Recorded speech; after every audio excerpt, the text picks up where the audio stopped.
2 ದಶಕಗಳ ಕಾಲ ನೊಂದ ಮಹಿಳೆಯರ ಪರ ಹೋರಾಟ ಮಾಡಿದ ಸಾಮಾಜಿಕ ಕಾರ್ಯಕರ್ತೆ.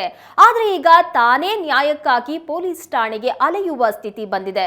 ಫೇಸ್ಬುಕ್ ಸ್ನೇಹ ಆಕೆ ಬದುಕಿಗೆ ಕೊಳ್ಳಿ ಇಟ್ಟಿದೆ. ಫೇಸ್ಬುಕ್ ಲವ್ ಮ್ಯಾರೇಜ್ ದೋಖಾ ಪ್ರಕರಣ. ನ್ಯಾಯಕ್ಕಾಗಿ ಪೊಲೀಸರಿಗೆ ದೂರು ನೀಡಿದ ಸಂತ್ರಸ್ತೆ.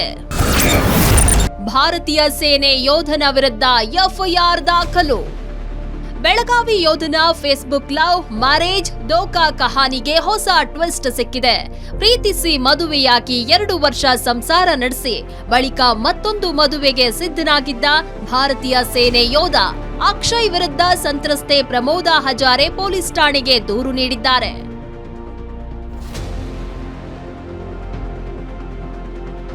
ಬೆಳಗಾವಿಯ ಬಡಕಲ್ ಗಲ್ಲಿಯ ನಿವಾಸಿ ಪ್ರಮೋದಾ ಹಜಾರೆ ಕಳೆದ 20 ವರ್ಷಗಳಿಂದ ನೊಂದ ಮಹಿಳೆಯರ ಪರವಾಗಿ ಹೋರಾಟ ಮಾಡಿ ನ್ಯಾಯ ಕೊಡಿಸಿದ್ದಾರೆ.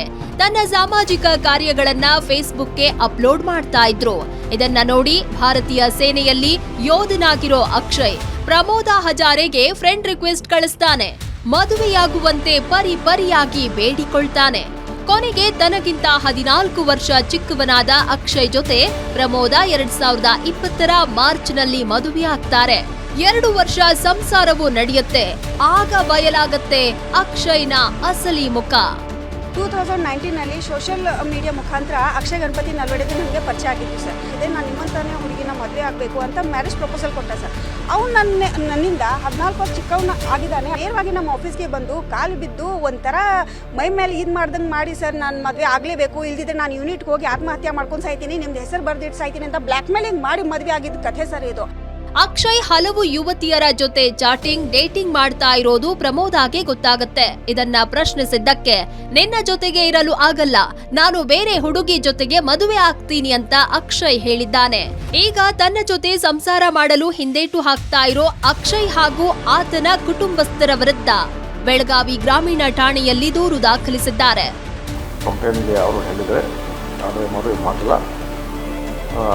ಅದಕ್ಕೆ ಮೋಸ ಆಗಿದೆ ಅಂತ ಅವರು ಪೊಲೀಸ್ ಸ್ಟೇಷನ್ಗೆ ಬಂದು ಒಂದು ಕಂಪ್ಲೇಂಟ್ ಕೊಟ್ಟಿದ್ದಾರೆ. ಮತ್ತೆ ಆ ಪ್ರಕಾರ ನಾವು ಕೇಸ್ ರಿಜಿಸ್ಟರ್ ಮಾಡಿ.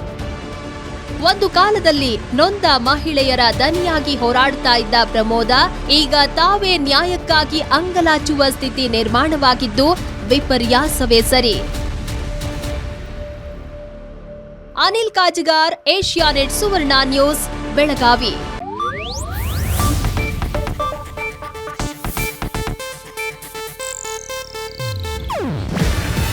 ಇದು ಏಷ್ಯಾನೆಟ್ ನ್ಯೂಸ್ ನೆಟ್ವರ್ಕ್ ಪ್ರಸ್ತುತಿ. ನೀವು ನೋಡ್ತಿದ್ದೀರಾ ಏಷ್ಯಾನೆಟ್ ಸುವರ್ಣ ನ್ಯೂಸ್.